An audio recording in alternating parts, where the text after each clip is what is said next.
नमस्कार। रोज जिस स्क्रीन पर हमारी नजरें टिकी होती हैं, उसके पीछे पता है एक पूरी जादुई दुनिया है। तो आज हम उसी दुनिया में उतरेंगे, कंप्यूटर हार्डवेयर के रहस्यों को समझने के लिए। और हमारी प्रेरणा होगी एक बहुत ही खास किताब जो टेक्नोलॉजी को सबके लिए मजेदार बना देती है। तो आज की हमारी ये सारी बातचीत discovering the wonders of bits and bytes नाम की एक किताब से प्रेरित है। हम इसी किताब के बहुत ही सीधे और मजेदार तरीकों को अपनाएंगे ताकि हम उस मशीन को परत दर परत समझ सकें जिसे हम रोज इस्तेमाल तो करते हैं, लेकिन सच कहूँ तो शायद ही कभी ठीक से समझ पाते हैं। हम सब कंप्यूटर का इस्तेमाल करते हैं, है ना? पर क्या कभी ये सोचा है कि उस डिब्बे के अंदर असल में होता क्या है? तो चलिए आज इसी रहस्यमयी दुनिया में चलते हैं और पता लगाते हैं कि ये जादू आखिर काम कैसे करता है।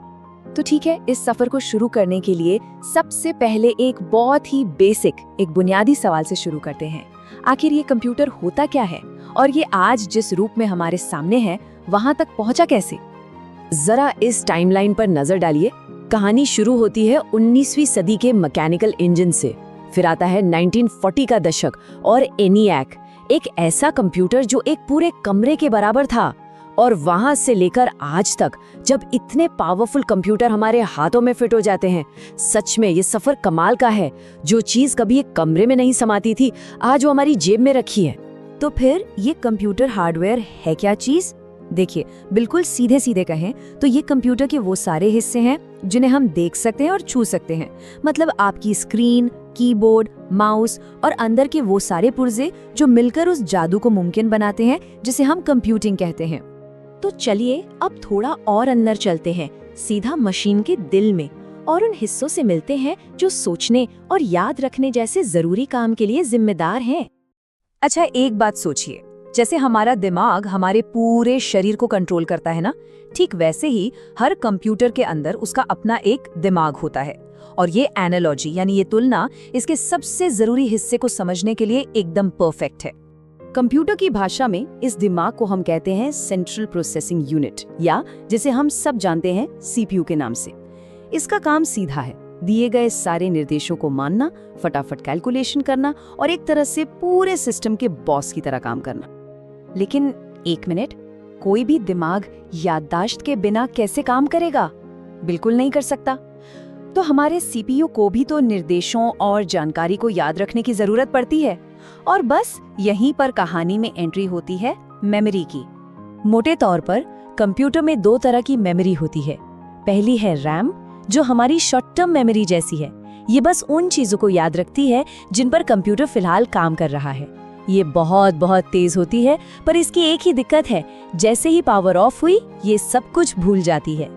दूसरी तरफ है स्टोरेज, जो हमारी लॉन्ग टर्म मेमोरी की तरह है। यहाँ पर हमारी सारी फाइलें और प्रोग्राम्स हमेशा के लिए सेव रहते हैं, चाहे कंप्यूटर बंद ही क्यों ना हो जाए। अब ये जो लॉन्ग टर्म स्टोरेज है, इसके भी 3 मेन टाइप हैं। पहला है HDD यानी हार्ड डिस्क ड्राइव। इसमें घूमती हुई डिस्क होती हैं और ये ज्यादा स्टोरेज के लिए एक किफायती ऑप्शन है। फिर आती है SSD यानी सॉलिड स्टेट ड्राइव। ये बहुत ज्यादा तेज और भरोसेमंद होती है और इसी की वजह से आजकल कंप्यूटर इतनी तेजी से स्टार्ट होते हैं। और आखिर में USB फ्लैश ड्राइव, जो डेटा को कहीं भी ले जाने के लिए एकदम परफेक्ट है। तो ठीक है, अब हमारे कंप्यूटर के पास एक दिमाग भी है और याददाश्त भी। पर सवाल ये है कि ये बाहर की दुनिया से बात कैसे करेगा? ठीक हमारी तरह ही अपनी इंद्रियों से। और कंप्यूटर की दुनिया में इन इंद्रियों को हम कहते हैं इनपुट और आउटपुट। इनपुट डिवाइस का मतलब बहुत सिंपल है। ये वो सारे उपकरण हैं जिनके जरिए हम कंप्यूटर को बताते हैं कि भाई करना क्या है। एक तरह से ये कंप्यूटर से बात करने का हमारा तरीका है। जैसे कि कीबोर्ड और माउस, इन्हें आप कंप्यूटर का हाथ या उसका स्पर्श समझ सकते हैं। और माइक्रोफोन, वो हो गए उसके कान जो हमारी आवाज सुनता है। टच स्क्रीन, स्कैनर, ये सब इनपुट डिवाइस के ही उदाहरण हैं। और जब हम अपनी बात कह देते हैं तो कंप्यूटर भी तो जवाब देगा ना। तो जिन तरीकों से कंप्यूटर हमें जवाब देता है या अपना काम दिखाता है, उन्हें हम आउटपुट डिवाइस कहते हैं। मिसाल के तौर पर मॉनिटर उसका चेहरा है जहां हम सब कुछ देखते हैं, और स्पीकर वो उसकी आवाज है।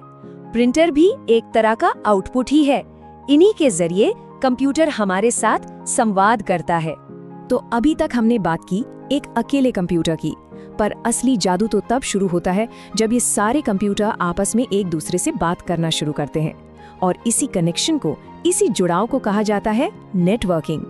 और इस पूरी चीज को समझने के लिए चलिए मिलते हैं नेटवर्क निंजा से। ये वो गुमनाम हीरो हैं जो पर्दे के पीछे रहकर बड़ी खामोशी और तेजी से कंप्यूटरों को आपस में कनेक्ट करते हैं ताकि वो एक दूसरे के साथ फाइलें और जानकारी शेयर कर सकें। अब नेटवर्क भी मोटे तौर पर दो तरह के होते हैं। एक है लैन यानी लोकल एरिया नेटवर्क।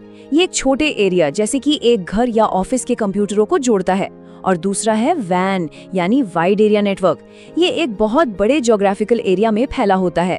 और दुनिया का सबसे बड़ा वैन वो है इंटरनेट, जिसे हम सब इस्तेमाल करते हैं। तो सवाल ये है कि ये सब जुड़ता कैसे है। देखिए, इसके पीछे 3 मुख्य डिवाइस काम करते हैं। पहला है मॉडेम, जो इंटरनेट प्रोवाइडर से सिग्नल को आपके घर लाता है। फिर आता है राउटर, जो एक ट्रैफिक कंट्रोलर की तरह उस सिग्नल को आपके सारे डिवाइसेस तक पहुंचाता है। और आखिर में है स्विच, जो एक ही लोकल नेटवर्क पर आपके कंप्यूटर, प्रिंटर जैसी कई चीजों को एक साथ जोड़ता है। आखिर में ये सब इतना मायने क्यों रखता है? क्योंकि कंप्यूटर नेटवर्किंग एक बहुत ही पावरफुल टूल है। ये हमें आपस में बात करने में, मिलकर काम करने में और हमारी प्रोडक्टिविटी को बढ़ाने में मदद करता है। जो ताकत कनेक्शन में है, वो अकेले में नहीं है। तो आज हमने कंप्यूटर के अंदर की इस जादुई दुनिया को देखा। हमने इसके दिमाग, इसकी याददाश्त और इसके इंद्रियों को समझा। पर ये सफर यहीं खत्म नहीं होता। असली सवाल तो ये है, भविष्य की तकनीक हमें कहाँ ले जाएगी? अगर आज की टेक्नोलॉजी इतनी पावरफुल है तो